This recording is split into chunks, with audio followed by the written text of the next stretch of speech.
சரத்சந்திரர் சாம்தாபேர் அப்படிங்கிற கிராமத்தில் தங்கியிருந்தார். ஒரு இலக்கிய நிகழ்ச்சியில் கலந்துக்கிறதுக்காக. அதுக்காக ஒரு கல்கத்தாவுக்கு போக வேண்டிய சூழ்நிலை. அதுக்காக புறப்பட்டார். அந்த சமயத்தில் பின்னாடி இருந்து யாரோ அவரை கூப்பிட்டாங்க. இப்படி கூப்பிட்டவரை பார்த்து இன்னொருத்தர் யாரோ அதட்டி இருக்கிறாங்க. போகிறவரை ஏன் இப்படி கூப்பிடுறீங்க அப்படின்னு. ஏன் கூப்பிட்டா என்னன்னு கேட்டிருக்கார் சரத்சந்திரர். புறப்படுறவங்கள பின்னாடி இருந்து கூப்பிடுறது அபசகுனம், போகிற இடத்துல ஏதாவது ஆபத்து வரலாம் அப்படின்னு அதுக்கு விளக்கம் கொடுத்துருக்கிறார் அவர். உடனே சரத்சந்திரர் சொன்னாராம், இதோ இவங்க என்னை இலக்கிய கூட்டத்துக்கு அழைச்சிட்டு போகிறாங்களே, இதை விட வேறு என்ன ஆபத்து வந்துட போகுது அப்படின்னாராம். இப்படி சரத்சந்திரருக்கு இயல்பாகவே நகைச்சுவை உணர்வு உண்டு. அவருடைய நண்பர் ஒருத்தர் வீட்டுக்கு கூப்பிட்டுருந்தார். அங்கே ஒரு கச்சேரிக்கு ஏற்பாடு பண்ணியிருந்தாங்க. சரத்சந்திரருக்கு இயல்பாகவே கச்சேரியில் நீண்ட ஆலோசனையெல்லாம் கேட்குறதுக்கு பொறுமை இருக்காது. அதனால் மெதுவாக பாட போகிறவர் எப்படி அப்படின்னு கேட்டிருக்கார். அவருக்கு ரொம்ப நல்லா பாட தெரியும் அப்படின்னு சொல்லியிருக்கிறாங்க. அதுக்கு சரத்சந்திரர், பாட தெரியுங்கிறது சரி, பாட்டை நிறுத்த தெரியுமா அதை சொல்லுங்கள் முதல்ல அப்படின்னாராம்.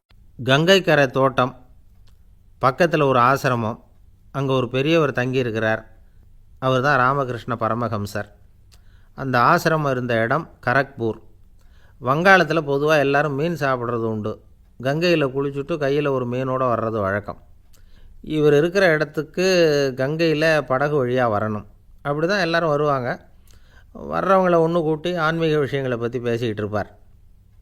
ஒவ்வொரு நாள் ஒவ்வொருத்தர் நகரத்துக்கு போகணும். வரும்பொழுது மீன் கொண்டுக்கிட்டு வரணும். அதுக்கு ஒரு அட்டவணையே உண்டு ஆசிரமத்தில். அது பிரகாரம் ஒரு நாள் சுவாமி யோகானந்தர் படகில் போனார். படகை செலுத்தினவங்க ராமகிருஷ்ணரையும் சுவாமி யோகானந்தரையும் மற்றவங்களையும் பித்தர்கள் அப்படின்னு சொல்லி ஏளனமாக பேசினாங்க. அவங்க என்ன பைத்தியம் பிடிச்சவங்க அப்படிங்கிறது மாதிரி. சுவாமி யோகானந்தருக்கு ரொம்ப மென்மையான இதயம். இவங்க இப்படி கண்ணாபின்னான்னு பேசுகிறத பார்த்தா மீனை வாங்கிட்டு திரும்புகிறப்போ என்ன நடக்குமோ அப்படிங்கிற பயம் வேறு வந்துட்டுது அவருக்கு. அவ்வளவு மென்மையானவர். இதை தெரிஞ்சுக்கிட்ட ராமகிருஷ்ணர், யோகானந்தா இங்கே வா அப்படின்னு கூப்பிட்டார். இவர் கண்ணீரை தொடச்சிக்கிட்டே கிட்ட போனார்.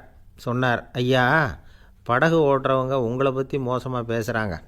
என்ன திட்டினா பரவாயில்ல, ஆனால் உங்களை அவங்க திட்டுறாங்க, அதை என்னால் தாங்கிக்க முடியல அப்படின்னார். இதை கேட்டதும் ராமகிருஷ்ணருக்கு கோபம் வந்துட்டு தான். என்னது, உன்னுடைய குருவை பற்றி அவங்க மோசமாக பேசும்பொழுது நீ சும்மா இருந்தியா, வெளியில் போ அப்படின்னு விட்டார். குரு நிந்தனை செய்கிறப்போ அதை கேட்டுக்கிட்டு சும்மா இருக்கலாமா? குரு நிந்தனையை கேட்டால் பாவம் இல்லையா? என்னை தூற்றும்போது அவங்க பாவம் செய்கிறாங்க, அதை கேட்டுக்கிட்டு நீ சும்மா இருந்தால் நீயும் பாவம் செய்கிற அப்படின்னாராம். அடுத்த நாள் சுவாமி நிரஞ்சனானந்தர் போக வேண்டிய நாள். இவர் படகுல போகும்பொழுதும் அதே மாதிரி நடந்து தான். அவங்க மோசமாக பேச ஆரம்பித்தாங்க, திட்ட ஆரம்பித்தாங்க. அப்படி கேலி பண்ண ஒருத்தனை இவர் என்ன பண்ணார், பலார்னு கன்னத்தில் அரைஞ்சிட்டார். இன்னொருத்தனை கங்கையில் தூக்கி எறியறதுக்கும் தயாராகிட்டார். அதுக்கப்புறம் அவங்க யாரும் வாயை திறக்கலை. மீன் வாங்கிட்டு வர்றப்பவும் படகுல ஒரே அமைதி. அவ்வளவு பயம் அவங்களுக்கு. ராமகிருஷ்ணர் கூப்பிட்டு விசாரித்தார் என்ன நடந்ததுன்னு. இவர் சொன்னார், அவர் யோகானந்தா போகும்பொழுது என்ன நடந்ததோ அப்படியே தான் இப்போவும் நடந்தது. குரு நிந்தனை செய்கிறத கேட்டுக்கிட்டு நான் சும்மா இருப்பேனா? ஒருத்தனை அப்படியே அரைஞ்சுட்டேன், இன்னொருத்தனை ஆற்றுல தூக்கி போட்டுருவேன்னு பயமுறுத்தினேன், அவ்வளவுதான் அப்படின்னாராம். இப்போவும் ராமகிருஷ்ணருக்கு கோபம் வந்துட்டு தான். என்ன இது, அணியறது காஷாயம், இருக்கிறது ஆசிரமம், உனக்கு இவ்வளவு கோபம் வந்ததுன்னா அப்புறம் என்னத்துக்கு ஆசிரமத்தில் இருக்கணும்? பிரம்மச்சாரி எப்பவும் அமைதியாக இருக்கணும் அப்படின்னு அறிவுரை சொன்னாராம் ராமகிருஷ்ணர். அப்போ இவர் கேட்டாராம், ஏங்க அவருக்கு ஒரு விதமான அறிவுரை சொன்னீங்க, எனக்கு வேறு விதமாக அறிவுரை சொல்கிறீங்க, இதில் எது உண்மை அப்படின்னு கேட்டிருக்கார். இதுக்கு ராமகிருஷ்ணர் சொன்ன பதில் என்னென்னா, அட அசடே, சக்கரத்தில் காற்று அதிகமாக இருந்தால் குறைக்கணும், குறைச்சலாக இருந்தால் கூட்டணும். அவன் சாது, அவனுக்கு அதிக உணர்ச்சி தேவை, உனக்கு படபடப்பு அதிகம், உனக்கு பொறுமை தேவை அப்படின்னாராம். இதில் உள்ள கருத்து என்னென்னா, கல்விங்கிறது எப்படின்னா அதை சூழ்நிலைக்கு தகுந்த மாதிரி கற்பிக்கணும். எல்லாருக்கும் ஒரே மாதிரி கற்பிக்கக்கூடாது. கேட்குறவர் தகுதி, புரிஞ்சுக்கிற திறமை, இதை பொறுத்து கல்வி அமையணும். ஆரம்ப காலத்தில் ஒரு குரு, அப்போ ஒரு சீடன் இருந்தான். அது வேடிக்கையான குரு, வேடிக்கையான சீடன். ஒரு ஆசிரமம். ஒரு நாள் ஒருத்தன் அவசரமாக அந்த குருவை தேடி வந்திருக்கிறான். என்ன விஷயம்னு விசாரித்தார் குரு. உங்கள் சீடர் என்னை அடிச்சுட்டார் அப்படின்னு புகார் பண்ணானான் அந்த ஆள். குரு சீடனை கூப்பிட்டார். அடிச்சியா இந்த ஆளை அப்படின்னு கேட்டாரான். ஆமான் இருக்கான் சீடன். ஏன் அடித்தே அப்படின்னு கேட்டாரான். இந்த ஆள் உங்களை பற்றி மட்டமாக பேசிவிட்டான், என்னால் அதை தாங்கிக்க முடியல, அதனால தான் அடிச்சுட்டேன்ருக்கான். அப்படி என்ன பேசினான் அப்படின்னு கேட்டாரான். உன்னுடைய குருநாதர் இப்போல்லாம் அர்த்தமில்லாமல் பேச ஆரம்பிச்சுட்டார் அப்படின்னு சொல்லிவிட்டான், அதனால தான் அடிச்சுட்டேன் அப்படின்னு நானான். அதுக்காக அடித்தே அப்படின்னாரான். நான் அதுக்காக அடிக்கலை குருவே, இப்போல்லாம் நீங்கள் அர்த்தமில்லாமல் பேசுகிறதாக அவன் சொல்கிறான், அப்படின்னா இதுவரைக்கும் நீங்கள் அர்த்தத்தோடு பேசினதாகத்தானே அர்த்தம், அது தப்பு தானே, அதனால தான் அடித்தேன் அப்படின்னு நானான். ஒரு பெரியவர் உட்கார்ந்துருக்கிறார். அவரை சுற்றி அவருடைய தோழர்கள் உட்காந்துருக்கிறாங்க. ஏதோ ஒரு முக்கியமான செய்தியை அவர் அவங்களுக்கு சொல்லிகிட்டு இருக்கிறார். அவங்களும் ஆர்வமாக கேட்டுக்கிட்டு இருக்கிறாங்க. இந்த சமயத்தில் யாரோ ஒரு ஆள் வேகமாக அங்கே வர்றார். வர்ற வேகத்திலேயே எனக்கு ஏதாவது உதவி செய்யுங்க அப்படின்னு கேட்டுக்கிட்டே வர்றார். கேட்குறது உதவி, ஆனால் குரல் மிரட்டுறது மாதிரி இருக்குது, அதட்டி கேட்குறது மாதிரி இருக்குது. இதை கேட்டதும் அந்த பெரியவர் ஆத்திரப்படலை, ஆனால் அவரை சுற்றி இருந்தவங்க ஆத்திரப்பட்டாங்க. இதை பெரியவர் கவனித்தார். கொஞ்சம் அமைதியாக இருங்கன்னார். வந்தவரை கூப்பிட்டார். அவருக்கு சில பொருள்களை கொடுத்தார். என்னங்க இப்போ உங்களுக்கு மகிழ்ச்சி தானே அப்படின்னார். ஆ அப்படின்னு அலட்சியமாக அவர் சொல்கிறார். நான் உங்களை நல்ல முறையில் நடத்தினேன்னா அப்படின்னு கேட்குறாரு அவர் மறுபடியும். அதெல்லாம் ஒன்றும் இல்லை அப்படின்னு சொல்லி அவர் சொல்லிகிட்டு இருக்கிறாரு. குரலில் கடுமை குறையில. சுற்றி இருந்தவங்களால் இதை பொறுத்துக்க முடியல. கோபத்தோடு அவரை நோக்கி நெருங்க ஆரம்பித்தாங்க. பெரியவர் அவங்களையெல்லாம் தடுத்து நிறுத்தினார். வந்தவரை வாங்க என்னோட அப்படின்னு சொல்லி அழைச்சிட்டு போனார். வீட்டுக்கு போனார். அங்கே போனதும் இன்னும் சில பொருள்களை எடுத்து அவர்கிட்ட கொடுத்தார். இப்போ திருப்தி தானே, நான் உங்ககிட்ட நல்ல முறையில் நடந்துக்கிட்டேனா அப்படின்னார். அவர் முகம் இப்போ தான் கொஞ்சம் மலர்ந்தது. ரொம்ப நன்றி, இறைவன் உங்கள் குடும்பத்துக்கு எல்லா நன்மைகளையும் செய்வான் அப்படின்னு சொன்னார். இதே வார்த்தைகளை என்னுடைய தோழர்கள்கிட்டே சொல்லிட்டீங்கன்னா அவங்க கோபம் தணிஞ்சிரும், வர முடியுமான்னார். கண்டிப்பாக வர்றேன் அப்படின்னாரு. மறுநாள் காலையில் அந்த இடத்துக்கு வந்தார். அதே மாதிரி சொல்லிவிட்டு அவர் போயிட்டார். தோழர்கள்லாம் ரொம்ப வியப்போடு பெரியவரை பார்த்தாங்க. அந்த பெரியவர் தான் நபிகள் நாயகம். அவர் சொன்னார், ஒருத்தன் ரொம்ப ஆசையாக ஒரு ஒட்டகத்தை வளர்த்துக்கிட்டு வந்தான். ஒரு நாள் அந்த ஒட்டகம் கயத்தை அறுத்துக்கிட்டு ஓடி போயிட்டுது. அக்கம் பக்கத்தில் இருக்கிறவங்கெல்லாம் அந்த ஒட்டகத்தை பிடிக்கிறதுக்கு முயற்சி பண்ணாங்க. அதை துரத்திக்கிட்டு ஓடினாங்க. ஒட்டகம் தாறுமாறாக ஓட ஆரம்பிச்சிது. இந்த சமயத்தில் ஒட்டகத்தை வளர்த்தவன் அங்கே ஓடி வந்தான். நீங்கள் அதை ஒன்றும் செய்ய வேணாம், விட்டுருங்க, அதோட சுபாவம் எனக்கு நல்லா தெரியும், அதை சுலபமாக என்னோடய வழிக்கு கொண்டுட்டு வந்துட முடியும், நான் பார்த்துக்கிறேன், விட்டுருங்கோ அப்படின்னா. எல்லோரும் விலகி போயிட்டாங்க. இவன் என்ன செஞ்சான் தெரியுமா? கொஞ்சம் புல்லை கையில் எடுத்துக்கிட்டு அந்த ஒட்டகத்தை நெருங்கினான். அவ்வளவுதான். அது ஓடி இவன் காலடியில் உட்காந்துக்கிட்டது. செல்லமாக அதை அப்படியே தடவி கொடுத்தான். முதுகில் ஏறி உட்காந்துக்கிட்டான். அது பாட்டுக்கு சாதுவாக நடந்து போகுது. இந்த கதையை நபிகள் நாயகம் தம்முடைய தோழர்களுக்கு சொல்கிறார். ஒட்டகத்தை மட்டும் இல்லை, சில மனிதர்களையும் கூட சில விதத்தில் அணுகி தான் அவர்களை சீர்திருத்த வேண்டியிருக்குது அப்படிங்கிறத அவங்களுக்கு உணர்த்தினார். இது ஒரு அழகான உளவியல் அணுகுமுறை. சில குடும்ப தலைவர்கள் கூட இந்த ஒட்டகம் மாதிரி நடந்துக்கிறது உண்டு, அப்புறம் அடங்கி போகிறதும் உண்டு. ஒரு குடும்ப தலைவர் காலையில் எழுந்திரிச்சதுலேருந்து சத்தம் போட்டு கத்திக்கிட்டு இருப்பார். பக்கத்தில் இருந்தவங்கெல்லாம் ஓடி போய் சமாதானம் பண்ணி பார்த்தாங்க. அவர் ஓயறது மாதிரி தெரியல. கடைசியில் அவர் மனைவி வந்தாங்க.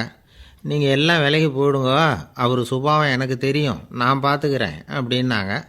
சரின்னு எல்லோரும் போயிட்டாங்க. சாயந்தரமாக பார்க்குறாங்க, அவர் சத்தம் இல்லாமல் ஒரு மூலையில் உட்காந்துருக்கிறார். ரொம்ப சாதுவா. ஆச்சரியமாக இருந்தது. என்னம்மா பண்ணீங்கன்னு கேட்டாங்க. அது ஒன்றும் இல்லைங்க, ஒரு வேளை சாப்பாட்டை நிறுத்தினேன், பட்னி போட்டேன், அவ்வளவுதான் அப்படின்னாங்க அந்த அம்மா. ஒரு ராஜா ஊரெல்லாம் சுற்றி பார்த்துட்டு வரலாம்னு ஒரு நாள் புறப்பட்டு போனார். ஒரு இடத்துல தறி நெசவு வேலை ரொம்ப மும்முரமாக நடந்துக்கிட்டு இருந்தது. ஒரு பெரியவர் தறியால் நெசவு வேலை செஞ்சுக்கிட்டு இருந்தார். பக்கத்தில் ஒரு அழகான பொண்ணு உட்காந்து நூலை சுற்றிக்கிட்டு இருக்குது. ராஜா அந்த பெரியவரை பார்த்து யார் இந்த பொண்ணுன்னு விசாரித்தார். ராஜா அப்படி கேட்டதும் அவருக்கு ரொம்ப பெருமையாக போயிட்டுது. ஏன்னா உட்காந்துருந்தது அவரோட மகள். அரசே, இது என்னுடைய மகள், இவ வேகமாக நூல் தெரிக்கக்கூடியவள், வைக்கோல் எடுத்து இவ தெரிச்சா கூட அது எல்லாம் பவுனிழையாக வெளியில் வரும் அப்படின்னு ஒரு ராசி இவளுக்கு அப்படின்னு ரொம்ப பெருமையாக ராஜா கிட்ட சொன்னார். ராஜா இதை கேட்டதும் அசந்துட்டார். அப்படியா, இவ்வளவு அழகும் சாமர்த்தியமும் உள்ள இந்த பொண்ணு என்னோட வரட்டுமே, இவளை என் மருமகளாக ஆக்கிக்கிறேன் அப்படின்னார் ராஜா. அந்த பெரியவருக்கு ஒன்றும் புரியல. ஏதோ கொஞ்சம் பெருமையாக சொல்ல போக அது இப்படி ஆயிட்டுதே அப்படின்னு கவலைப்பட்டார். இருந்தாலும் ராஜா பேச்ச தட்ட முடியுமா, மகளை அனுப்பி வச்சுட்டார். ராஜா அந்த பொண்ணை அரண்மனைக்கு அழைச்சிட்டு வந்தார். அங்கே ஒரு அறையில் வச்சு பூட்டி விட்டார். அந்த ரூமு நிறைய வைக்கோலை கொண்டாந்து போட்டு அடைச்சாங்க. 3 ராட்டைகள் வேறு வச்சுருந்தாங்க. நாளைக்கு பொழுது விடியறதுக்குள்ளே நீ இந்த வைக்கோலையெல்லாம் தங்க இழைகளாக மாற்றி காட்டணும். நாளைக்கு காலம்புறம் வந்து நான் இந்த அறை கதவை திறப்பேன். உன் தகப்பன் சொன்னது மாதிரி எல்லாம் தங்கமாக மாறி இருக்கணும், இல்லைன்னா நீ உயிர் தப்ப முடியாது அப்படின்னு உத்தரவு போட்டார். பாவம் அந்த பொண்ணு என்ன பண்ணும், பகல் பூரா அழுதுகிட்டே உட்காந்துருக்குது. ராத்திரி பூராவும் தூக்கம் வரல. மறுநாள் அதிகாலை நேரத்தில் யாரோ கதவை தட்டுற சத்தம் கேட்டுது. பயந்துக்கிட்டே கதவை திறக்கிறா. திறந்து பார்த்தா வெளியில் 3 அவலட்சணமான பெண்கள். ஒருத்திக்கு வந்து கால் அகலமாக முறை மாதிரி இருக்குது, இன்னொருத்திக்கு கட்டை விரல் கரண்டி மாதிரி பெருசாக இருக்குது, 3ஆவது பொண்ணுக்கு உதடு தடித்து ரப்பர் மாதிரி தொங்கிக்கிட்டு இருக்கு. யார் நீங்கள், உங்களுக்கு என்ன வேணும் அப்படின்னு கேட்குது இந்த பொண்ணு. நாங்கள் உங்களுக்கு உதவி செய்கிறதுக்கு தான் வந்திருக்குறோம் அப்படின்னு சொல்லி உள்ளே வந்தாங்க. உட்காந்தாங்க. கொஞ்ச நேரத்துக்குள்ளே உள்ளே இருந்த வைக்கோலையெல்லாம் தங்க இழைகளாக மாற்றி கொடுத்துட்டு போயிட்டாங்க. காலையில் ராஜா வந்தார், பார்த்தார். ஆகா பேஷுனார். இன்னும் கொஞ்சம் வைக்கோலை கொண்டாந்து அந்த ரூமில் போட சொன்னார். இந்த வைக்கோலையும் இன்றைக்கி தங்கமாக மாற்றிவிடு, நாளைக்கு மறுநாள் உனக்கும் இளவரசனுக்கும் கல்யாணம்னு சொல்லிவிட்டார். இன்றைக்கி ராத்திரி அந்த 3 பொண்ணுங்களும் வந்தாங்க. வைக்கோலை பொண்ணு இழைகளாக மாற்றினாங்க, புறப்பட்டாங்க. இந்த பொண்ணு அவங்க காலில் விழுந்து வணங்கினா. என் உசுரை காப்பாற்றினீங்க, உங்களுக்கு நான் என்ன கைமாறு செய்ய போகிறேன் அப்படின்னா. பயப்படாத, நீ விரும்பினா எங்களுக்கு ஒரு உதவி செய்யலாம். உன்னுடைய கல்யாணத்துக்கு நாங்கள் 3 பேரும் வரோம். நீ எங்களை வந்து வரவேற்று ராஜாக்கிட்டேயும் இளவரசர்கிட்டையும் நாங்கள் வந்து உன்னோட பெரியப்பா பொண்ணுங்கன்னு சொல்லி அறிமுகப்படுத்தி வை, நாங்கள் விருந்து சாப்பிட்டுட்டு போயிடுறோம் அப்படின்னாங்க. ரொம்பவும் சந்தோஷமாக சரின்னு ஒத்துக்கிட்டா. கல்யாண நாள் வந்தது. கல்யாணம் ரொம்ப கோலாகலமாக நடந்துக்கிட்டு இருக்கு. எல்லா தேசத்து ராஜா ராணிகளும் வந்துக்கிட்டு இருக்கிறாங்க. அந்த 3 அவலட்சணமான பொண்ணுங்களும் வந்து சேர்ந்தாங்க. யார் இவங்கன்னு கேட்டார் ராஜா. என் பெரியப்பா பொண்ணுங்க அப்படின்னா அந்த பொண்ணு. காலும் உதடும் கட்டை விரலும் ஏன் இப்படி உங்களுக்கு அவலட்சணம் ஆயிட்டுது அப்படின்னு கேட்டார். அதுக்கு அந்த பொண்ணுங்க பதில் சொன்னாங்க. என்ன செய்கிறது, ஓயாமல் வைக்கோலை நூற்று ஒருத்தியோட கட்டை விரல் அப்படி கரண்டி மாதிரி ஆயிட்டுது, நாக்கில் தொட்டு தொட்டு திரிச்சதுனால ஒருத்தியோட உதடு அப்படி ஆயிட்டுது, காலால் கட்டையை அழுத்தி அழுத்தி தறி போட்டதுனால இன்னொருத்தையோட கால் அப்படி ஆயிட்டுது. உங்கள் மருமகளாக வந்திருக்கிற இந்த பொண்ணு அந்த 3ஐயுமே செய்ய தெரிஞ்சவ தான். என்ன ஆக போதோ இன்னும் கொஞ்ச நாளில் அப்படின்னாங்க. அவ்வளவுதான். ராஜா பயந்துட்டார். அம்மா, இன்னையிலேருந்து நீ இளவரசனின் மனைவி. நீ எப்பவும் அழகாக இருக்கணும், அதனால் நீ இனிமேல் வைக்கோலை திரிக்கவே கூடாது அப்படின்னு உத்தரவு போட்டார். அவளை இக்கட்டான சூழ்நிலையிலேருந்து காப்பாற்றின அந்த 3 பொண்ணுங்களும் சந்தோஷமாக திரும்பி போயிட்டாங்களாம். சுவாமி சின்மயானந்தர் இந்த கதையை சொல்லியிருக்கிறார். தன்னலம் மறந்து சுயலாபத்தை வந்து தியாகம் செய்கிறது வைக்கோல்லேருந்து தங்க இழையை நூக்கிறது மாதிரி அப்படிங்கிறார் அவர்.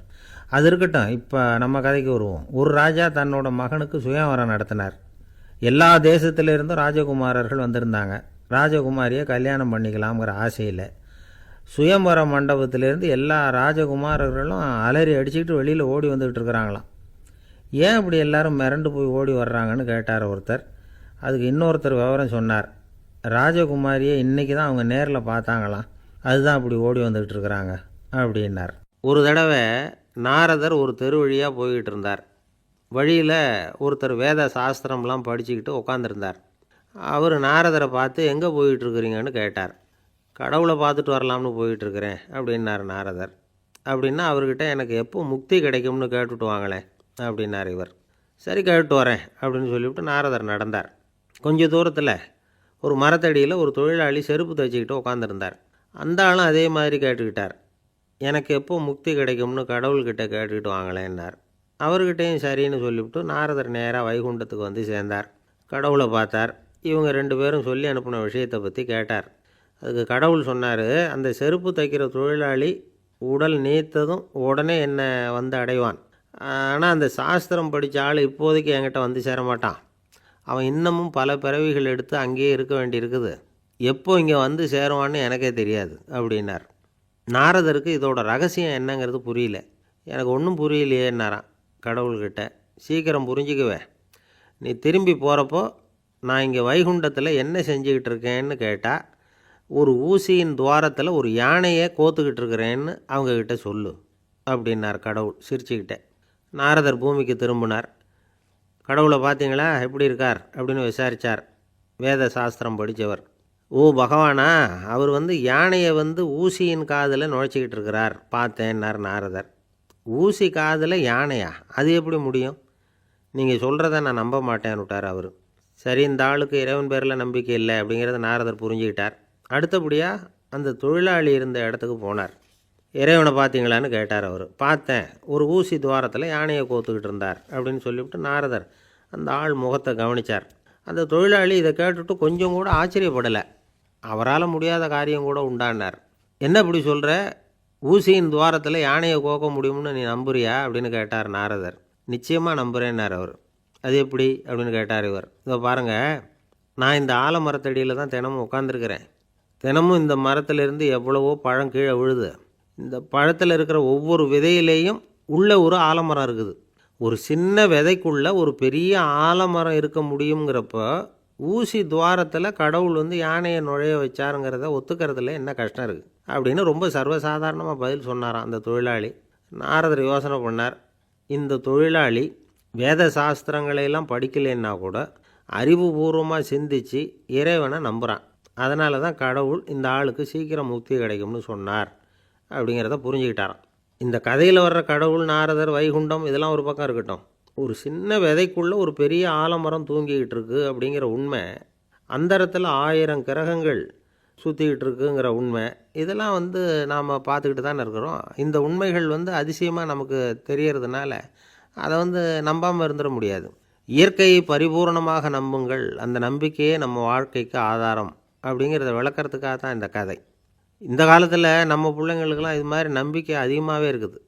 ஒரு நாள் ஒரு சின்ன பையன்கிட்ட கேட்டேன், ஏன்பா கடவுள் ஒரு பானைக்குள்ளே ஒரு யானையை நுழைய வச்சுட்டாருன்னு சொன்னால் அதை நீ நம்புவியா அப்படின்னு கேட்டோம். நம்புவேன் சார், அது ஒன்றும் பெரிய அதிசயம் இல்லைன்னா. எப்படிறான்னு கேட்டோம். எப்படின்னா அந்த பானை அந்த யானையை விட பெருசாக இருந்திருக்கும், அவ்வளவுதான் அப்படின்னு சொல்கிறான். ஒரு ஊரில் ஒரு ராஜா இருந்தார். அவர் அடிக்கடி காட்டுக்கு வேட்டையாட போவார். சில நண்பர்களையும் கூட அழைச்சிக்கிட்டு போவார். காட்டுக்கு போனதும் ஆளுக்கு ஒரு பக்கமாக போய் வேட்டையாடுவாங்க. சாயந்தரமாக திரும்பி வருவாங்க. மறுநாள் அரண்மனையில் உட்காந்து ஒவ்வொருத்தரும் அவங்க அனுபவங்களை எல்லாம் சொல்லிக்குவாங்க.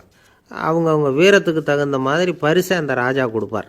இது மாதிரி ஒரு தடவை எல்லோரும் வேட்டைக்கு போயிட்டு திரும்பி வந்ததும் உட்காந்து பேச ஆரம்பிச்சிருக்கிறாங்க. ஒருத்தன் சொன்னான், தன்னுடைய வீர தீர செயலை பற்றி அளக்க ஆரம்பிச்சிட்டான். ஏன்னா அதுக்கு பரிசு கிடைக்க போகுதில்ல, அதனால். அவன் என்ன சொன்னான் தெரியுமா? அரசே, நேற்றுக்கு காட்டில் என்னாச்சு தெரியுமா? எனக்கு நேராக ஒரு சிங்கம் வாயை திறந்துக்கிட்டு வந்துட்டுது. நான் பயப்படவே இல்லை. உடனே ஒரு கல்லை எடுத்து குறி பார்த்து வீசினேன். சிங்கத்து வாய்க்குள்ளே போய் அந்த கல் மாட்டிக்கிட்டுது. அவ்வளவுதான். அந்த சிங்கம் என்னை பார்த்துட்டு பயந்துட்டு ஒரே ஓட்டமாக திரும்பி ஓடி போயிட்டுது அப்படின்னா. ஆஹா பலே அப்படின்னு எல்லோரும் கை தட்டினாங்க. ரெண்டாவது ஆள் ஒருத்தன் எழுந்திரிச்சான். அவன் சொல்ல ஆரம்பித்தான், அரசே, நான் போன வழியில் 2 பெரிய மலைப்பாம்பு கிடந்தது. என்னை முழுங்கிறதுக்கு வந்தது. நான் என்ன பண்ணேன் தெரியுமா? அந்த 2 பாம்போட வாலையும் ஒன்றா சேர்த்து முடிச்சு போட்டுட்டேன். அவ்வளவுதான். அது அங்கே இழுக்க இது இங்கே இழுக்க முடிச்சு நல்லா இறுகி போட்டுது அப்படின்றான். ஆஹா அற்புதம்னு சொல்லி எல்லாரும் கை தட்டினாங்களாம். அடுத்தபடியாக 3வது ஆள் ஒருத்தன் வந்தான். அவன் சொல்ல ஆரம்பித்தான், மன்னா, நான் போன பாதையில் குறுக்க ஒரு ஆறு, அதில் இறங்கி குளித்தேன். யாரோ காலை பிடிச்சி இழுக்கிறது மாதிரி இருந்தது. திரும்பி பார்த்தா ஒரு பெரிய முதலை. நான் உடனே அப்படியே ஒரு துள்ளல் துள்ளி அது முதுகில் போய் உக்காந்துக்கிட்டேன். அதை அப்படியே கரைக்கு நீந்த வச்சேன். கரைக்கு சேர்ந்ததும் அப்படியே ஒரே துள்ளி குதித்து கரைக்கு வந்துட்டேன் அப்படின்றான்.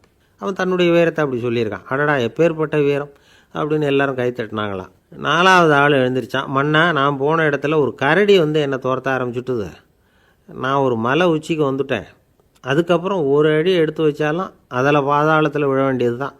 அந்த நேரம் பார்த்து ஒரு பெரிய ராட்சச கழுகு அந்த பக்கமாக பறந்து வந்தது. நான் உடனே அப்படியே உயர எழும்பி அந்த கழுகோட காலை பிடிச்சிக்கிட்டேன். அப்படியே தொங்கிக்கிட்டே வந்தேன். ஒரு நல்ல இடம் வந்ததும் தொப்புன்னு கீழே குதித்து நடந்து வந்துட்டேன்னா. இதுக்கும் எல்லோரும் கை தட்டுறாங்க.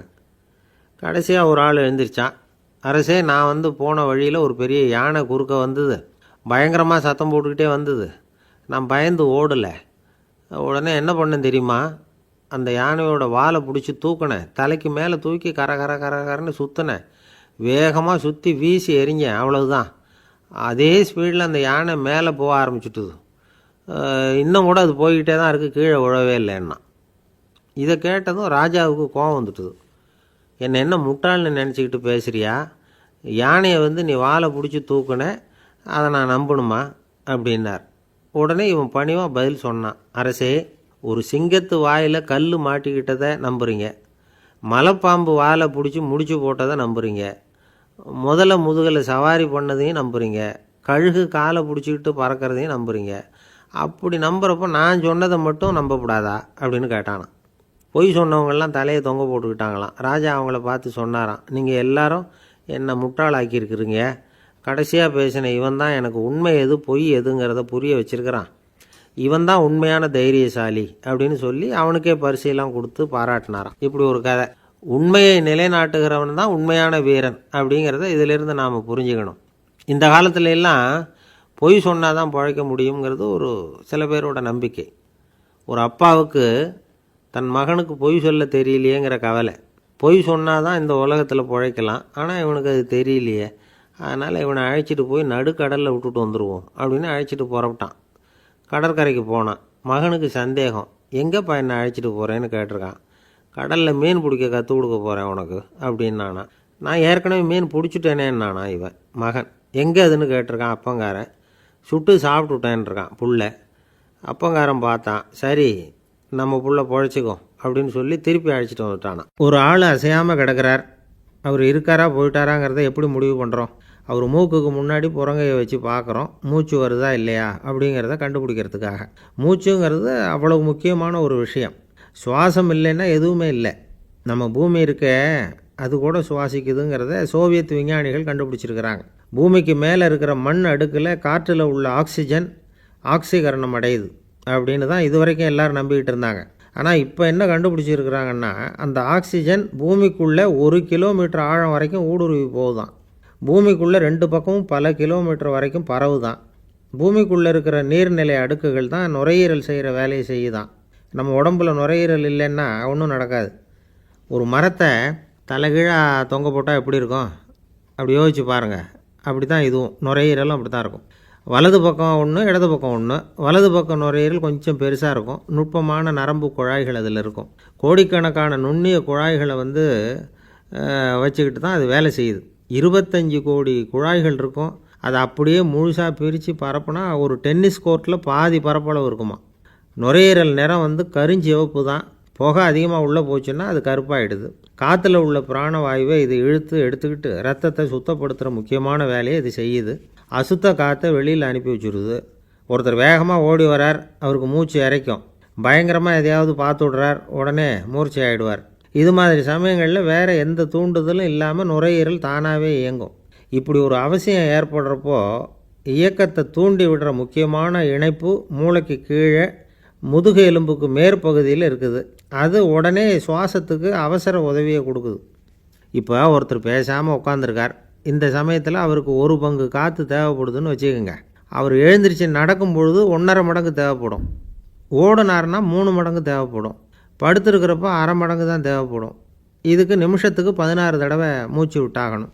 இப்படி சாதாரணமாக உள்ளே இழுக்கிற காற்று கொஞ்சம்தான் இருந்தாலும் இது மாதிரி 8 மடங்கு காற்றை உள்ளே இழுத்து வச்சுக்கிற சாமர்த்தியம் நுரையீரலுக்கு இருக்குதான்.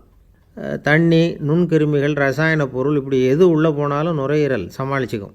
30 வருஷமாக விடாத புகை பிடிக்கிறவர் தொடர்ந்து உள்ளே அனுப்பி வைக்கிற புகையை கூட சமாளிக்குதுன்னா பார்த்துங்களேன். உள்ளே போகிற புகை நுட்பமான சுவாச முடிச்சுகளை அழிச்சு விடுது. கறி புகை அது மேலே படிஞ்சு உபயோகம் இல்லாமல் பண்ணிவிடுது. ஆனாலும் தேவைக்கு அதிகமாக 8 மடங்கு கூடுதலாக சுவாச முடிச்சுகள் நம்ம உடம்புக்குள்ளே இருக்கிறதுனால சமாளிக்க முடியுது. சமாளிக்க முடியலன்னா சில சமயம் மூச்சு திணறும். அதை ஒரு எச்சரிக்கையாக எடுத்துக்கிட்டு புகை பிடிக்கிற பழக்கத்தை விட்டுடணும். அதுதான் நல்லது. ஆனால் அப்படி யார் விடுறது? இணை பிரியாத 2 நண்பர்கள் இருந்தாங்களாம். 2 பேரும் விடாமல் சிகரெட்டு குடிக்கிறவங்க. அதில் ஒருத்தன் செத்து போட்டான். இன்னொருத்தன் அதுக்கப்புறம் 2 சிகரெட்டாக குடிக்க ஆரம்பித்தானான். ஏன் இப்படி பண்ணுறேன்னு கேட்டிருக்காங்க. நான் ஒரு சிகரெட்டு தான் குடிக்கிறேன், செத்து போன என்னுடைய ஃப்ரெண்டு இருக்கானே செத்து போனவன், அவனுக்காக இன்னொரு சிகரெட்டு குடிக்கிறேன் அப்படின்னு நானா. இது ரொம்ப ஆபத்து, விட்டுடு அப்படின்னு சொல்லியிருக்காங்க. சரின்னு ஒத்துக்கிட்டான். ஆனால் அதுக்கப்புறமும் ஒரு சிகரெட் வீதமாக குடிச்சிக்கிட்டே இருந்தான்.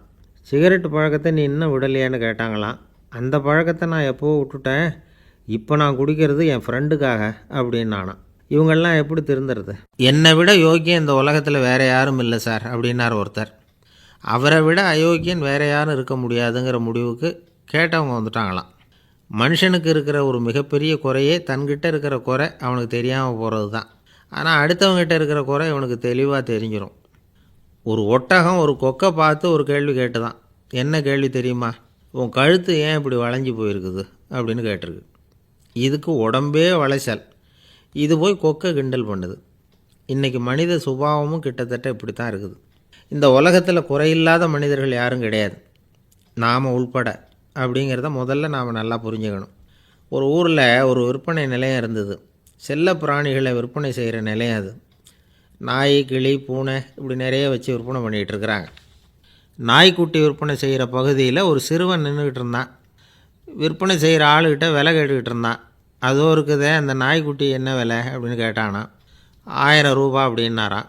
சரி அது வேணாம், இது என்ன விலைன்றிருக்கான். 500 ரூபா அப்படின்னாரான். இந்த சின்ன பையன் கையில் வச்சுருந்தது வெறும் 50 ரூபா தான். அதனால் இதை விட குறைச்சலாக கிடைக்குமான்னு பார்த்துருக்கான். அந்த கடையில் ஒரு மூலையில் சரியாக கவனிக்கப்படாமல் ஒரு நாய்க்குட்டி படுத்து கிடந்தது. பாவமாக கத்திக்கிட்டு இருந்தது. அதை பார்த்ததுமே இவனுக்கு அது ரொம்ப பிடிச்சி போச்சு. உடனே அந்த கடைக்காரரை பார்த்து, அதுவும் அந்த மூலையில் படுத்து கிடக்குதே அந்த நாய்க்குட்டி என்ன விலை அப்படின்னு கேட்டிருக்கான். தம்பி, அது ஒரு கால் ஊனம், அதனால் அது உன்னோட குதித்து விளையாடவோ ஓடுறதோ அதால் முடியாத காரியம் அப்படின்ட்டுருக்கார் அவர். அது தெரிஞ்சுதாங்க கேட்குறேன், அதோட விலை என்ன அதை மட்டும் சொல்லுங்களேன் அப்படின்ட்டுருக்கான். தம்பி, இது வந்து கால் ஊனம் உள்ள ஒரு நாய். இதை போய் காசு கொடுத்து வாங்கிறதுக்கு யாராவது பிரியப்படுவாங்களா?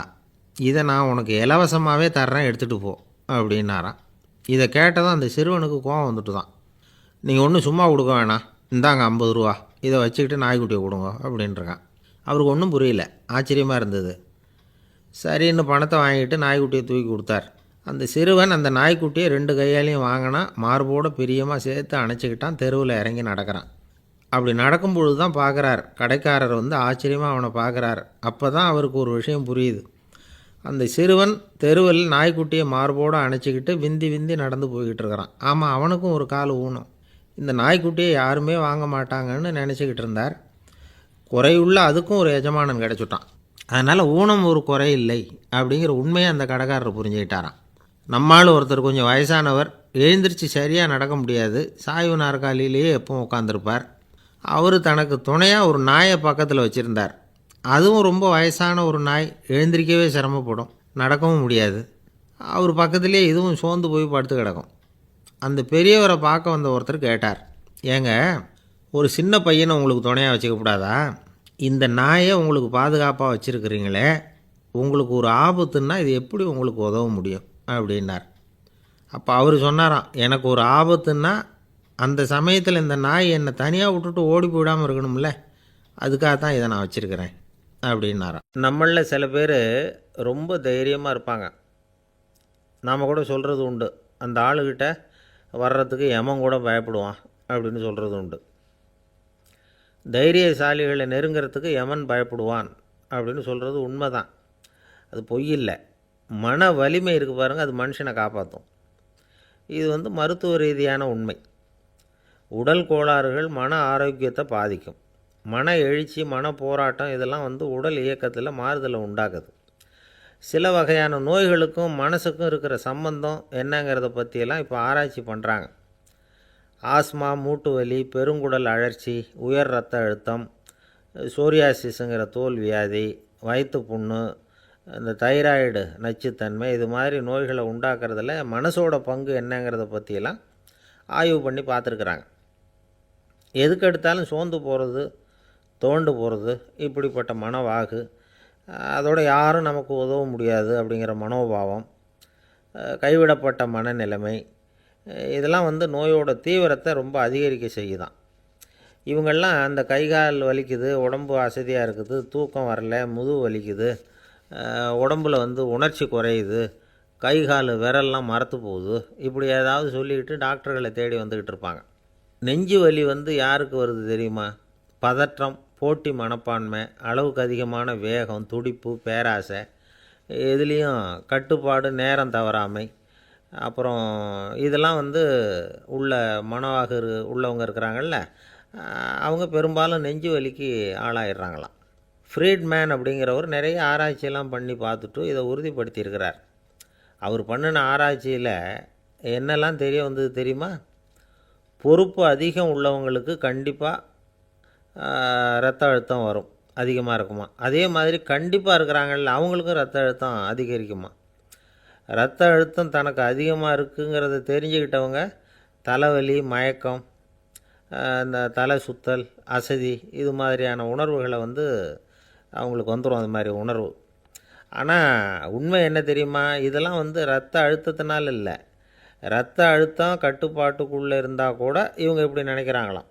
இதுக்கு காரணம் மனசு தான் அப்படிங்கிறார் அவர். சில பேர் எப்படி தெரியுமா? ஒருத்தர் மாரடைப்பால் இறந்து போனார் அப்படின்னு கேள்விப்பட்டால் போதும், இறந்து போகிறதுக்கு காரணம் இதயம்தான் அப்படிங்கிற பீதியால், இதய தளர்ச்சி அப்படிங்கிற மனநோயால் பாதிக்கப்படுறார். இவங்கெல்லாம் அடிக்கடி தங்களுடைய இதய பகுதியை தொட்டு பார்த்துக்குவாங்க, நாடியை பிடிச்சி பார்த்துக்குவாங்க, அடிக்கடி மூச்சை உள்ளுக்கு இழுத்து வெளியில் விட்டு வலி வருதா அப்படின்னு பார்த்துக்கிட்டு இருப்பாங்க. வேறு எங்கேயாவது வலிச்சா கூட நெஞ்சை வலிக்குதா அப்படின்னு பார்ப்பாங்க. நெஞ்சு வலிக்குதுன்னு கூட சில பேர் சொல்ல ஆரம்பிச்சிருவாங்க. ஆஸ்மாவுக்கும் மனசுக்கும் சம்பந்தம் உண்டு. தீர்வு காண முடியாத மன போராட்டங்கள் எல்லாத்துக்கும் அடுத்தவங்களையே சார்ந்து இருக்கிற மனநிலை, இதெல்லாம் ஆஸ்மாவினுடைய தீவிரத்தை அதிகப்படுத்திடும். பயம், இது எப்படின்னா என்ன நடக்குமோங்கிற பதற்ற நிலை, அப்புறம் இந்த பயம், இதெல்லாம் சுவாசித்தலை அதிகரிக்க செய்யுது இல்லையா. இதனால் இரத்தத்தின் காரத்தன்மை அதிகமாகி நோயின் தீவிரமும் அதிகமாகுது. மன போராட்டம், மனக்கவலை, மன இறுக்கம், இதெல்லாம் தோல் வியாதியை தூண்டி விடுதான். இது மாதிரி இன்னும் எவ்வளவோ இருக்குது. அதனால் இன்றைக்கி நமக்கு தேவை என்னென்னா மன வலிமை, மலர்ந்த முகம். இது ரெண்டும் இருந்துட்டுதுன்னா பலவிதமான நோய்கள் நம்மக்கிட்ட நெருங்கி வராது. டாக்டர், என்ன நெருங்காமல் இருக்கிறதுக்கு நான் ஒரு காரியம் பண்ணுறேன் அப்படின்னார் ஒருத்தர். அவர் என்ன அர்த்தத்தில் சொன்னார்னா, டாக்டர் அவரை நெருங்காமல் இருக்கிறதுக்கு அவர் ஒரு காரியம் பண்ணுறாராம். நண்பர்கிட்ட சொன்னார். நண்பர் கேட்டார், அது என்ன காரியம் பண்ணுற அப்படின்னு கேட்டார். தினம் ஒரு ஆப்பிள் பழம் சாப்பிட்றேன்னார் அவர். ஏன்னா ஆங்கிலத்தில் ஒரு பழமொழி சொல்லுவாங்கள்ல, an apple a day keeps doctor away அப்படிம்பாங்க. ஒரு ஆப்பிள் பழம் சாப்பிட்டா டாக்டர் விலகியே இருப்பார், டாக்டர்கிட்ட போக வேண்டிய அவசியம் இருக்காது அப்படிங்கிறதுக்காக அந்த பழமொழி சொல்கிறது. என்ன, நான் யாருமே நெருங்காமல் இருக்கிறதுக்கு நான் ஒரு காரியம் பண்ணுறேன்னார் இன்னொருத்தர். டாக்டர் நெருங்காமல் இருக்கிறதுக்கு ஆப்பிள் பழம் சாப்பிட்றேன்னார் அவர். என்னை யாருமே நெருங்காமல் இருக்கிறதுக்கு நான் ஒரு காரியம் பண்ணுறேன்னார் இன்னொருத்தர். அது என்னன்னு கேட்டோம். தினம் ஒரு பூண்டு சாப்பிட்றேன்னார். ஏ கார்லிக் எ டே கீப்ஸ் எவ்ரிபடி அவே அப்படின்னு அதுக்கு ஒரு புது விளக்கமும் கொடுத்தார். காசி மாநகரத்தை பிரம்மதத்தன் அப்படிங்கிற ராஜா ஆட்சி பண்ணிட்டு வந்தார். அவர் ஒவ்வொரு வருஷமும் ஒரு திருவிழா நடத்துறது வழக்கம். எல்லா தேசத்திலிருந்தும் எல்லா வகையான ஜனங்களும் அதில் கலந்துக்குவாங்க. ஒரு சமயம் அது மாதிரி விழா நடந்துக்கிட்டு இருந்தது. வைகுண்டத்திலேருந்து, தேவலோகத்திலேருந்து நிறைய தேவகுமாரர்கள்லாம் காசி நகருக்கு அப்போது வந்திருந்தாங்க. அதில் முக்கியமாக ஒரு 4 தேவகுமாரர்கள், அந்த 4 பேரையும் சுற்றி ஏகப்பட்ட கூட்டம். அப்படி என்ன விசேஷம் அவங்கக்கிட்ட அப்படின்னா, மற்றவங்கள விட அவங்க முகம் அழகாக இருந்ததா அப்படி பார்த்தா அப்படியும் இல்லை. அவங்க அணிஞ்சிருந்த மலர் மாலைகள் தான் அதுக்கு காரணமாக. அந்த மலர்கள்லேருந்து அப்படி ஒரு அபூர்வமான நறுமணம், இதுக்கு முன்னாடி இப்படி ஒரு நறுமணத்தை அந்த ஊர் ஜனங்க அனுபவித்ததே இல்லை. அதுதான் அந்த 4 பேரையும் சுற்றி கூட்டம். எல்லாரும் கேள்வி கேட்க ஆரம்பித்தாங்க. உடனே அந்த 4 தேவகுமாரர்களும் எல்லாருக்கும் தெரியும்படியாக வானத்தில் எழும்பி கொஞ்சம் உயரமாக நின்றுக்கிட்டாங்க. கீழே நின்றுக்கிட்டு இருந்த அரசன்லேருந்து ஆண்டி வரைக்கும் ஒருத்தர் பாக்கி இல்லாமல் ஒரே குரலில் எல்லாரும் அவங்கள பார்த்து, எங்களுக்கும் இது மாதிரி மாலையை போட்டுக்கணும்னு ஆசையாக இருக்குது, அதுக்கு நீங்கள் தான் அருள் பண்ணணும் அப்படின்னு கேட்டுக்கிட்டாங்க. மாலை போட்டுக்கிறதுனா எல்லாருக்கும் ஆசையாக தானே இருக்கும். அந்த 4 தேவகுமாரர்களில் ஒருத்தர் புத்தர் பிரான். அவர் சொன்னார், பூலோகவாசிகளே, நான் சொல்கிறத கொஞ்சம் பொறுமையாக கேளுங்க. கக்காரு அப்படிங்கிற கற்பக விருஷத்தின் மலர்களால் தொடுக்கப்பட்டது இந்த மாலை. இதுக்கு நிறைய சக்தி உண்டு. எந்த காலமும் இது வாடாது, வாசனையும் குறையாது. ஆனால் இதை அணிந்து கொள்கிறதுக்கு சில தகுதிகள் தேவை அப்படின்னார். என்ன தகுதி அது சொல்லுங்களேன் அப்படின்னு ஏக காலத்தில் எல்லாரும் சத்தம் போட்டாங்க. தீய இயல்புகள் உள்ளவங்க, இழிந்த சிந்தனை, இழிந்த செயல் உள்ளவங்க இந்த மாலையை அணிய முடியாது அப்படின்னார். அவ்வளோதான். கூட்டத்தில் சத்தம் போட்டவங்கள்லாம் மெதுவாக அப்படி அடங்க ஆரம்பிச்சிட்டாங்க. இன்னொரு தேவகுமாரன் சொன்னார், அடுத்தவங்க பொருளை அபகரிக்காதவன், அடுத்தவங்களுக்கு கெடுதல் பண்ணக்கூடிய பொய் பேசாதவன், பேராசையினால் கெட்ட வழியில் பொருள் ஈட்ட நினைக்காதவன் இந்த மாலையை போட்டுக்கலாம் அப்படின்னார். கூட்டத்திலேருந்து யாரும் முன்னுக்கு வரல. ஒரே ஒரு ராஜகுரு மட்டும் கொஞ்சம் முன்னாடி வந்தார். பெரியவர், படித்தவர் அவர். எனக்கு தகுதி இருக்குது அந்த மாலையை போட்டுக்கிறதுக்கு அப்படின்னார். வேறு ஒன்றும் இல்லை, பொய் சொல்லியாவது அந்த மாலையை வாங்கிக்குவோமே அப்படின்னு முடிவு பண்ணிட்டார் அவர். அவ்வளோதான், மாலையை வாங்கிட்டார். அடுத்த தேவகுமாரன் பேசினார். யாருக்கு திடமான அறிவும் மனமும் இருக்குதோ, யாருக்கு நல்ல காரியங்களில் அசையாத ஈடுபாடு இருக்குதோ, நல்ல அரிய பொருள்களை தனியாக தான் மட்டும் அனுபவிக்க விரும்பாதவர் யாரோ அவர் முன்னாடி வந்து இந்த மாலையை வாங்கிக்கலாம் அப்படின்னார். அந்த தகுதியும் எனக்கு இருக்குன்னார் ராஜகுரு. மாலையை வாங்கி போட்டுக்கிட்டார். இன்னொரு ராஜகுமாரன் பேச ஆரம்பித்தார். அறநெறியில் செல்வம் சேர்க்கணும், ஆடம்பர பொருள்களுக்கு அடிமையாகக்கூடாது, வெற்றி அடைஞ்சாலும் கர்வம் வரக்கூடாது, அப்படிப்பட்டவங்க இந்த மாலையை போட்டுக்கலாம்னார். துணிஞ்சு பொய் சொல்லி அதையும் வாங்கி கழுத்தில் போட்டுக்கிட்டார் இந்த ராஜகுரு. இன்னொரு ராஜகுமாரன் சொன்னார், சான்றோர்களை நிந்திக்காதவங்க, புறம் பேசாதவங்க இந்த மாலையை போட்டுக்கலாம்னார். அதையும் வாங்கி போட்டுக்கிட்டார். திருவிழா முடிஞ்சுது, எல்லோரும் திரும்பி போயிட்டாங்க. மறுநாள் ராஜகுரு 4 மாலைகளையும் போட்டுக்கிட்டு ராஜசபைக்கு வரார். வந்தவர் ரொம்ப அவஸ்தையோடு வர்றார். மாலையெல்லாம் வாடி போயிட்டுது, வாசனை எதுவும் கிடையாது. அது மட்டும் இல்லை, அவருக்கு கடுமையான தலைவலி வேறு வந்துட்டுது. துடிச்சு போயிட்டார். மாலையை கழட்டவும் முடியல. ஜனங்கள்லாம் அவரை பார்த்து சிரிக்க ஆரம்பிச்சிட்டாங்க. என்னத்துக்கு ஆசைப்படணும், ஏன் இப்படி கஷ்டப்படணும் அப்படின்னு. ராஜா பார்த்தார். மறுபடியும் விழாவுக்கு ஏற்பாடு பண்ணினார். தேவகுமாரர்கள்லாம் வந்தாங்க. ராஜகுரு வந்தார். மக்கள் முன்னிலையில் அவங்க காலில் விழுந்தார், மன்னிப்பு கேட்டுக்கிட்டார். இந்த மாலையை போட்டுக்கிற தகுதி எனக்கு இல்லை. தகுதி இல்லாத ஒருத்தன் தகாத தகுதியை பொய் மூலம் பெறணும்னு ஆசைப்படுறாங்களே, அவங்களுக்கெல்லாம் என்னுடைய தண்டனை ஒரு எச்சரிக்கையாக இருக்கட்டும்னார். அதுக்கப்புறம் தேவகுமாரர்கள் அவர் கழுத்தில் இருக்கிற மாலையை கழட்டினாங்களாம். அந்த மாலைகளும் பழையபடி மனம் கொடுக்க ஆரம்பிச்சுட்டு தான். இதிலேருந்து நாம் தெரிஞ்சுக்க வேண்டியது என்னென்னா, நமக்கு தகுதி இல்லாத ஒரு கௌரவம் நம்மக்கிட்ட தானாக வந்தால் கூட அதை தவிர்த்து விடுறது தான் நல்லது. அதுதான் புத்திசாலித்தனம். ஒருத்தர் வந்தார். சார், எங்கள் இலக்கிய மன்ற விழாவுக்கு நீங்கள் தலைமை தாங்கணும்னார். உடனே இவர் சொன்னார், பேச்சாளர், சார், இலக்கியத்தை பற்றி பேசுகிற தகுதி எனக்கு இல்லையே அப்படின்னார். உடனே அவர் கூப்பிட வந்தவர் சொன்னார், அந்த தகுதி உங்களுக்கு இல்லைங்கிறது எங்களுக்கும் தெரியும் சார், அதனால தான் உங்களை தலைமை தாங்க கூப்பிட்றேன் அப்படின்னார். அது சரி, தலைமைன்னா அதுக்கு இவர் என்ன தான் அர்த்தம் பண்ணுறாருன்னு தெரியல. ஒரே ஒரு ஊரில் ஒரு ராஜா இருந்தார். அவர் பேரில் மக்களுக்கு ரொம்ப மரியாதை. அவ்வளவு நல்லா ஆட்சி புரிஞ்சுக்கிட்டு வந்தார். அவருக்கு வயசாகிட்டுது. அதனால் ஒரு நாள் அமைச்சரை கூப்பிட்டார். இதை பாருங்கள், எனக்கு வயசாகிட்டுது, அதனால் இந்த அரச பொறுப்பையெல்லாம் நீங்கள் ஏற்றுக்குங்க அப்படின்னார். அதுக்கப்புறம் ராணியை கூப்பிட்டார். வா, நாம் இனிமேல் இங்கே இருக்க வேணாம், காட்டுக்கு போய் தவம் பண்ணலாம் அப்படின்னு கூப்பிட்டார். இந்த செய்தி மக்களுக்கு அறிவிக்கப்பட்டது. மக்கள் உடனே கூட்டம் கூட்டமாக அரண்மனைக்கு வர ஆரம்பிச்சிட்டாங்க. மன்னரை போய் பார்க்குறாங்க. அரசே, தாங்கள் எங்களுக்கு தந்தை மாதிரி. நீங்கள் காட்டுக்கு போயிட்டால் நாங்கள்லாம் இங்கே எப்படி இருக்க முடியும்?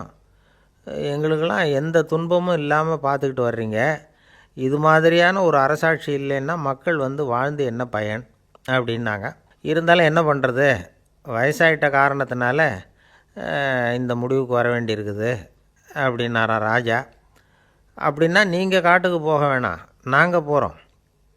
நாங்கள் அங்கே போய் தவம் பண்ணுறோம், வழிபாடு பண்ணுறோம். கடவுள் வருவார், அவர்கிட்ட வரம் வாங்கிட்டு வந்துடுறோம் அப்படின்னாங்களாம். அப்படி சொல்லிவிட்டு உடனே எல்லோரும் காட்டுக்கு போனாங்க. நாட்டு மக்கள் எல்லாரும் ஒட்டு மொத்தமாக காட்டில் உட்காந்துக்கிட்டு தவம் பண்ணுறதை பார்த்தார் கடவுள். உடனே புறப்பட்டு வந்தார். எல்லோரும் இப்படி உட்காந்துருக்குறீங்களே, என்ன வேணும் உங்களுக்கு அப்படின்னு கேட்டார். உடனே மக்கள் எல்லாரும் ஒரு குரலில் சொன்னாங்க, சுவாமி, எங்கள் மன்னன் ரொம்ப நாளைக்கு நல்லபடியாக இருக்கணும். அவர் மகிழ்ச்சியாகவும் உடல் நலத்தோடும் இருந்தால் தான் நாங்கள் அமைதியாக வாழ முடியும் அப்படின்னாங்க. சரி, அதுக்கு என்ன செய்யணும் அப்படின்னார் ஆண்டவன். எங்கள் மன்னருக்கு இன்னும் ஒரு 100 வருஷம் ஆயுளை கொடுங்க அப்படின்னாங்க. அவ்வளவு தானே, சரி அப்படியே ஆகட்டும் அப்படின்னு சொல்லிவிட்டு ஆண்டவன் போயிட்டார். மக்கள் மகிழ்ச்சியோடு திரும்பி வந்தாங்க. மன்னா, கடவுள் வரம் கொடுத்துட்டார், நீங்கள் 100 வருஷம் வாழ போகிறீங்க அப்படின்னாங்க. இதை கேட்டதும் ராணி ராஜாவை வணங்கி, நான் தவம் செய்ய போகிறேன் அப்படின்னு புறப்பட்டாங்க. உடனே மக்கள் என்ன நினச்சாங்க தெரியுமா? ஐயோ, நாம் ராஜாவுக்கு மட்டும்தானே நீண்ட ஆயுள் வேணும்னு வரம் வாங்கினோம், ராணிக்கு வாங்கலையே, அதுதான் கோபத்தில் புறப்பட்டாங்க போல இருக்குது அப்படின்னு நினச்சி வருத்தப்பட்டாங்க. ஆனால் ராணி நினச்சது அது இல்லை. ராணி போய் தவம் பண்ணாங்க, கடவுள் காட்சி கொடுத்தார். இவங்க கேட்குறாங்க, சுவாமி, ராஜாவுக்கு மட்டும் 100 வருஷம் ஆயுள்னு வரம் கொடுத்துட்டீங்க, அப்படின்னா குடிமக்களும் 100 வருஷம் இருக்கணும். இப்படிப்பட்ட குடிமக்கள் இல்லைன்னா அப்படிப்பட்ட அரசன் இருந்து என்ன பிரயோஜனம் அப்படின்னாங்களாம். ஆண்டவன் பார்த்தார், சரி, அவங்களும் 100 வருஷம் வாழ்வாங்க, அது மட்டும் இல்லை, நீயும் 100 ஆண்டு காலம் வாழ வரமளிக்கிறேன் அப்படின்னு சொல்லிவிட்டு மறைஞ்சிட்டார். இதில் ஆண்டவன் வர்றதும் மறையிறதும் முக்கியம் இல்லை. இதில் கவனிக்க வேண்டியது ஆள்கிறவனின் விசால மனம், குடிமக்களின் விசால மனம், ஆள்கிறவன் மனைவியினுடைய விசால மனம். இப்படி ஒரு நாடு இருந்துட்டுதுன்னா எப்படி இருக்கும் வாழ்க்கை நினச்சி பாருங்கள். அதனால தான் பெரியவங்கள்லாம் சொல்கிறாங்க, இதய வாசல் திறந்தே இருக்கணும், இதயத்தின் கதவுகளை மூடாதீங்க அப்படின்னு சொல்லுவாங்க. என்கிட்ட ஒருத்தர் சொன்னார், என்னுடைய இதய வாசல் எப்போவும் திறந்தே தான் இருக்குதுன்னார். எதனால் அப்படி சொல்கிறீங்க அப்படின்னு கேட்டோம். டாக்டரே சொல்லிவிட்டார், என்னுடைய இதயத்தில் ஒரு ஓட்டை இருக்குது அப்படின்னு, வால்வு சரியில்லையா அப்படிங்கிறார். அளவுக்கு மிஞ்சினால் அமிர்தமும் நஞ்சு அப்படின்னு சொல்லுவாங்க. அது உண்மைதான். ஒருத்தருக்கு அளவுக்கு மீறிய புகழ் வந்துட்டுதுன்னு வச்சுங்க, அது கூட ஆபத்தாக போயிடுறது உண்டு. பழங்காலத்துல எல்லாம் கிரேக்க தேசத்தில் ஒரு பழக்கம் உண்டாம். அதாவது யாராவது ஒருத்தரை நாடு கடத்தணும்னா அதுக்கு ஒரு வழி உண்டு. அதாவது ஒருத்தரை நாடு கடத்தணும்னு மக்கள் விரும்புகிறாங்கன்னு வச்சுங்களேன், அவர் பேரை ஒரு மண்பாண்ட ஓட்டுச்சில்லில் எழுதி அதை ஒரு குறிப்பிட்ட பொது இடத்துல போட்டுற வேண்டியது, அவ்வளவுதான். இது மாதிரி பல பேர் போட்டுக்கிட்டே இருப்பாங்க, எல்லாம் அப்படியே குவிஞ்சு போயிடும். அந்த ஓட்டாஞ்சில்லு குவியலில் யாருடைய பேர் அதிகமாக இருக்குதோ அந்த நபரை ஒரு 10 ஆண்டுகள் நாடு கடத்தி விடுவாங்க. இது அந்த ஊர் வழக்கமாக. ஒரு நாள் அந்த குவியலுக்கு பக்கத்தில் ஒரு ஆள் நின்றுக்கிட்டு இருக்கிறான். அவன் கையில் ஒரு ஓட்டாஞ்சில்லு வச்சுருக்கிறான். அதில் யாரோட பேரையோ எழுதணும், எழுதி அந்த இடத்துல போடணுங்கிறது அவன் ஆசை. ஆனால் அவன் படிக்காதவன், அதனால் எழுத தெரியல. யாராவது அந்த வழியாக வர்றாங்களான்னு பார்த்துக்கிட்டே நின்றுக்கிட்டு இருந்தான். ஒரு பெரியவர் வந்துக்கிட்டு இருந்தார். அவர்கிட்ட ஓடினான், கையில் இருந்த மண்பாண்ட சில்லை கொடுத்தான். ஐயா, இதில் ஒரு பேர் எழுதி கொடுங்களேன்னா. அந்த பெரியவர் அதை வாங்கி கையில் வச்சுக்கிட்டு, என்ன பேர் எழுதணும் சொல்லு அப்படின்னா. இவன் சொன்னான், அரிஸ்டைடிஸ் அப்படின்னு எழுதுங்க அப்படின்னா. இதை கேட்டதும் அந்த பெரியவருக்கு அதிர்ச்சி. ஏன்னா அவர் தான் அரிஸ்டைடிஸ், தத்துவ மேதை அரிஸ்டைடிஸ் அவர். இருந்தாலும் நான் தான் அதுங்கிறத காட்டிக்காமல் அந்த ஆளுக்கிட்ட கேட்டார். அது சரிப்பா, அரிஸ்டைடிஸுங்கிற பேரை எழுத சொல்கிற, அவர் உனக்கு என்ன கெடுதல் பண்ணார், அவர் பேரை இதில் எழுத சொல்கிறியே அப்படின்னு கேட்டிருக்கார். அதுக்கு இவன் சொன்னானா, அவர் எனக்கு எந்த கெடுதலும் பண்ணலை, அவரை நான் பார்த்தது கூட இல்லை அப்படின்ட்டுருக்கான். அப்புறம் எதுக்காக அவரை நாடு கடத்தணும்னு நீ ஆசைப்படுற அப்படின்னு கேட்டிருக்கார். இப்போ அந்த ஆள் சொல்கிறான், அரிஸ்டைடஸை பற்றி எல்லாரும் பேசுகிறாங்க, அவர் ரொம்ப நல்லவர், அவர் ஒரு பெரிய அறிவாளிங்கிறாங்க, அவர் ஒரு பெரிய வள்ளல், பேரறிஞர், இப்படி எல்லாரும் சொல்கிறத கேட்டு கேட்டு எனக்கு ரொம்ப அலுத்து போயிட்டுது, அதனால தான் வெறுப்பாயிட்டேன் அப்படின்னு நானும். இதிலேருந்து என்ன தெரியுது? நாம் நல்லவனாக இருக்கிறதுல ஒன்றும் இடைஞ்சல் இல்லை. ஆனால் நம்மளை நல்லவன் நல்லவன் எல்லாரும் சொல்ல ஆரம்பிச்சிட்டாங்கன்னு வச்சுக்கோங்க, அப்போ இடைஞ்சல் ஆரம்பம்னு அர்த்தம். எதுவுமே அளவுக்கு மிஞ்சி போகாமல் பார்த்துக்க வேண்டியது ரொம்ப அவசியம்.